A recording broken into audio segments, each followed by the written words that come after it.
Olá pessoal, hoje nós vamos começar o tópico de análise combinatória aqui no nosso canal e neste primeiro vídeo nós vamos falar um pouco sobre o princípio fundamental da contagem. E para começar, explicar o que é o princípio fundamental da contagem, eu trouxe aqui um exemplo para vocês, que diz assim: uma bandeira com a forma abaixo vai ser pintada utilizando duas das cores dadas. Então, essa é a bandeira e ela tem o formato de um retângulo e no centro desse retângulo tem um círculo. E vai utilizar das duas cores, duas das três cores dadas, que é vermelho, azul e verde. Então, a gente precisa escolher duas cores para pintar a bandeira. Uma cor para pintar o retângulo e outra cor para pintar o círculo. E a pergunta é, de quantas maneiras a bandeira pode ser pintada?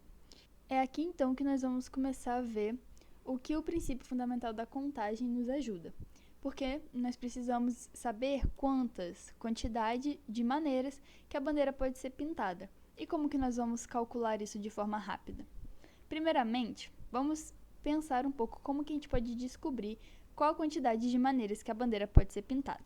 Seguindo esses três primeiros passos aqui. O primeiro é listar as possíveis bandeiras, Vamos listar quais as bandeiras que nós podemos formar utilizando essas três cores, aonde primeiro nós vamos escolher a cor a ser utilizada na parte externa, que é o retângulo, e depois escolher a cor para o círculo interno. Então vamos começar aqui listando as nossas possíveis bandeiras. Primeiramente, vamos colocar vermelho no retângulo, na parte externa, fixar o vermelho e pintar os círculos. Se a gente fixar a cor vermelha para o retângulo, as duas maneiras que a gente pode ter é o círculo sendo verde ou o círculo sendo azul. Então, aqui já temos duas maneiras possíveis. Mas agora, e se a gente fixar a cor verde para a parte externa? Nós também vamos ter duas maneiras possíveis. Uma verde com o centro vermelho e a outra verde com o círculo interno de azul. E agora, por último, se a gente fixar a cor azul para a parte externa, nós também vamos ter duas maneiras, duas bandeiras. Uma com o círculo de verde e a outra com o círculo de vermelho. Então, dessa forma aqui, nós podemos ver todas as maneiras que podemos pintar a bandeira. Ou seja, existem 6 maneiras de pintar a bandeira. Então, respondendo aquela pergunta, lá feita no início, de quantas maneiras nós podemos pintar a bandeira, a resposta é de 6 maneiras.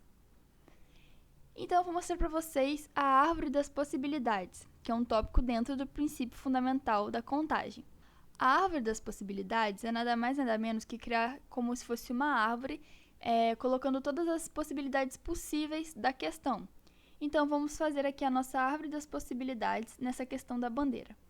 Na cor externa, nós temos 3 cores que podem ser escolhidas para pintar a bandeira, certo?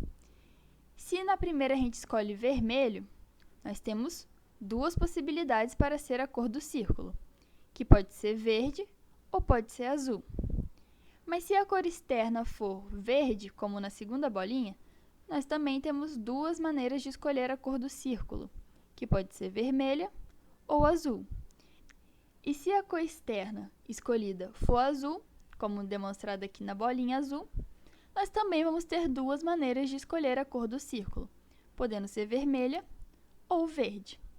Dessa forma, então, se a gente contar os últimos pontos na nossa árvore das possibilidades, vamos ver que tem 1, 2, 3, 4, 5, 6 bolinhas no final. Então, isso quer dizer que nós temos 6 possibilidades.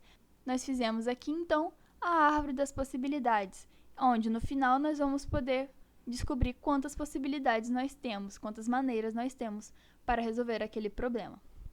Então, galera, basicamente o PFC, que é o princípio fundamental da contagem, diz que se um evento E1 tem X possibilidades distintas de ocorrer e um evento E2 tem Y possibilidades de ocorrer, então o total de possibilidades de ocorrerem o evento 1 e o evento 2 simultaneamente é de X vezes Y, ou seja, o número de possibilidades de um evento vezes o número de possibilidades do outro evento.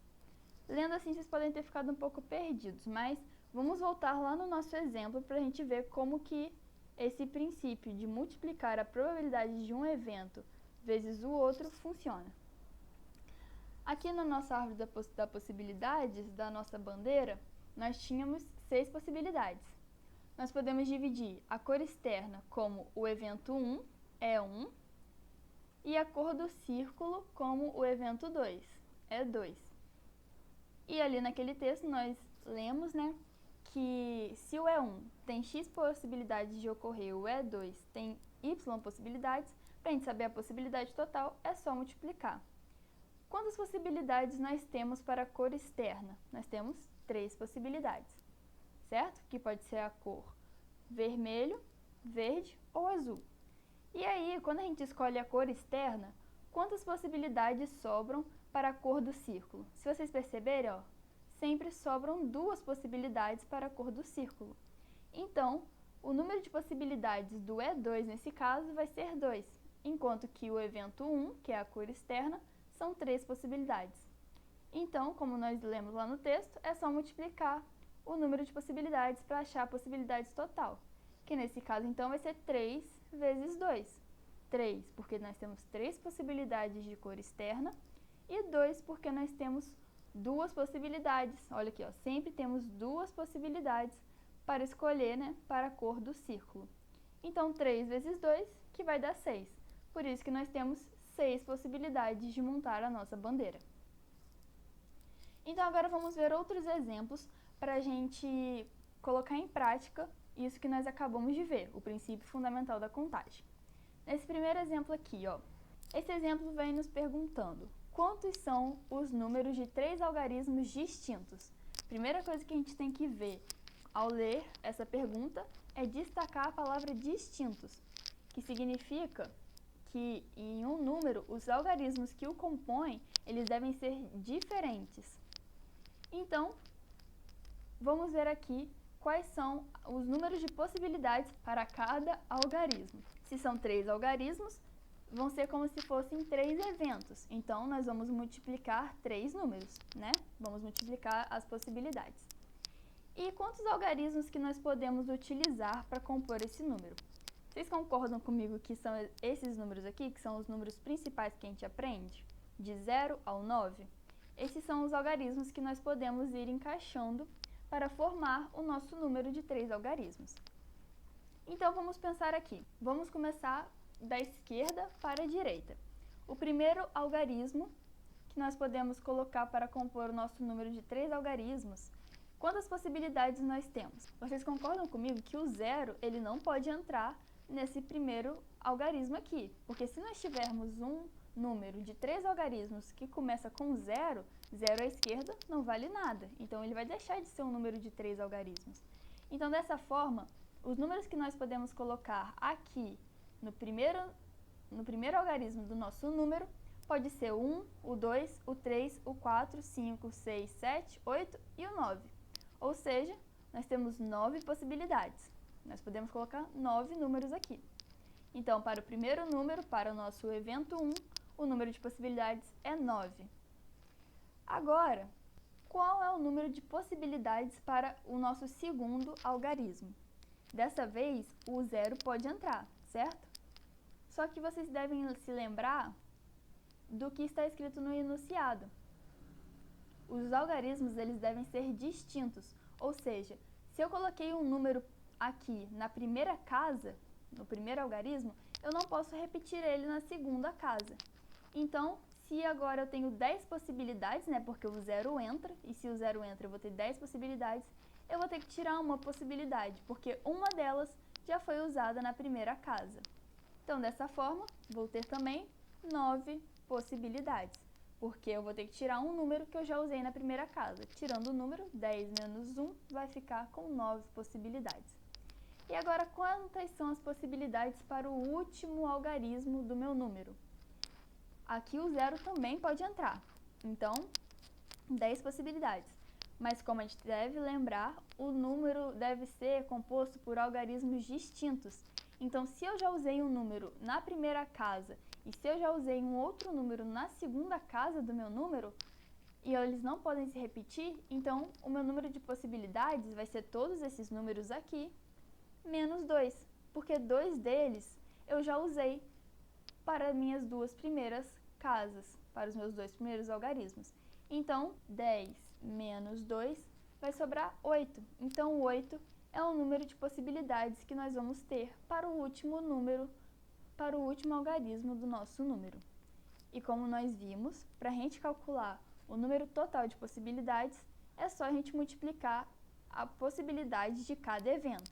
Então, a gente vai multiplicar o 9 vezes 9 vezes 8, que vai dar 648.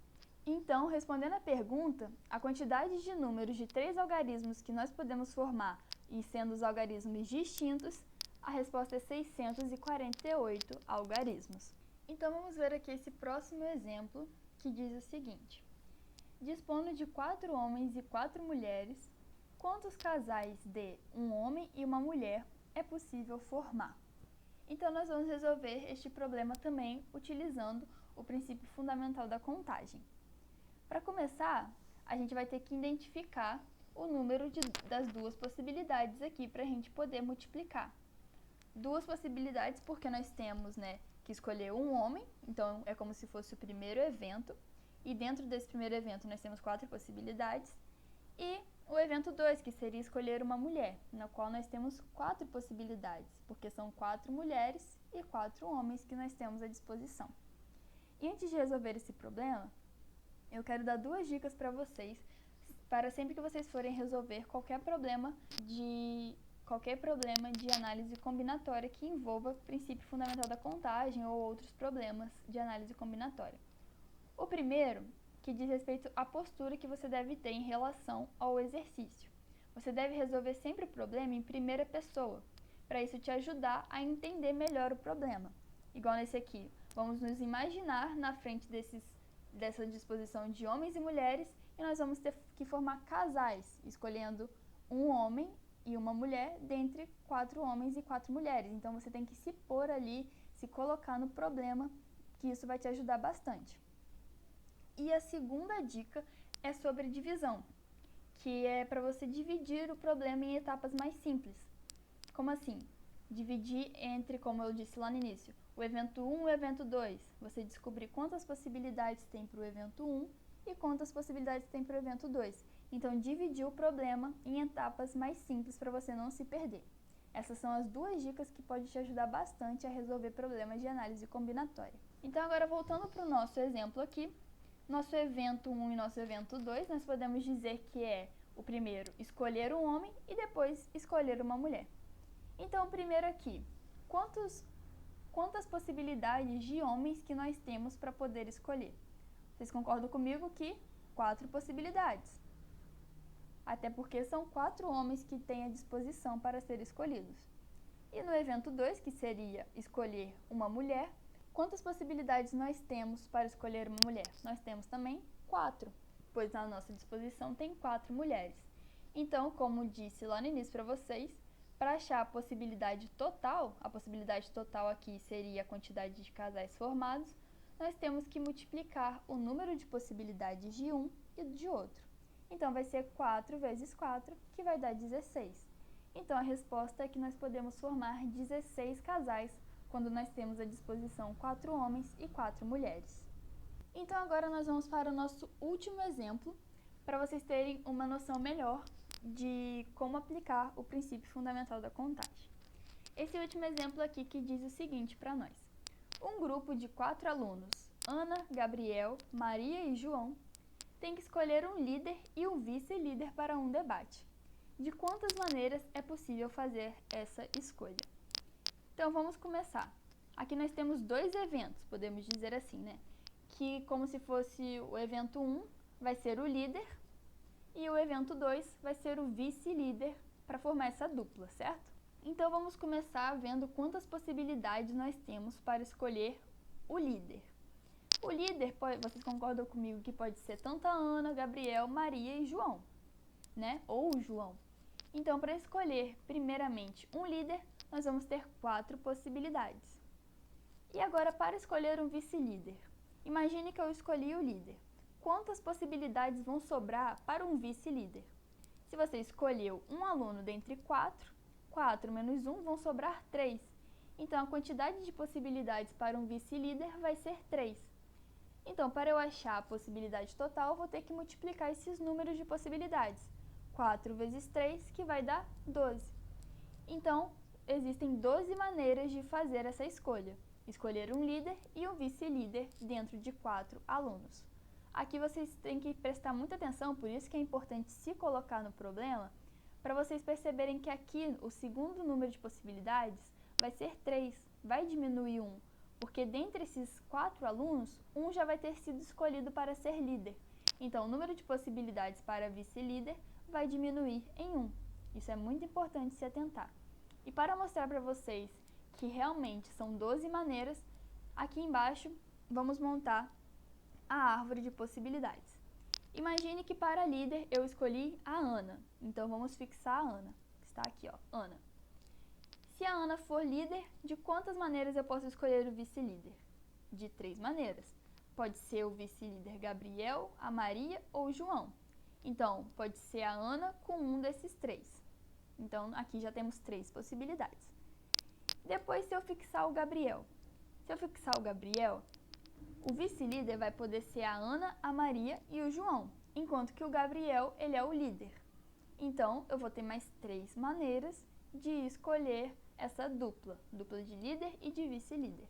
Mas agora fixando a Maria, a mesma coisa. Se a Maria for líder, para vice-líder nós vamos ter a Ana, o Gabriel e o João. E se eu fixar o João, se o João for escolhido como líder, para ser vice-líder nós vamos ter a Ana, Gabriel e Maria. Então vocês podem ver que em cada um que eu fixei, nós vamos ter 3 possibilidades.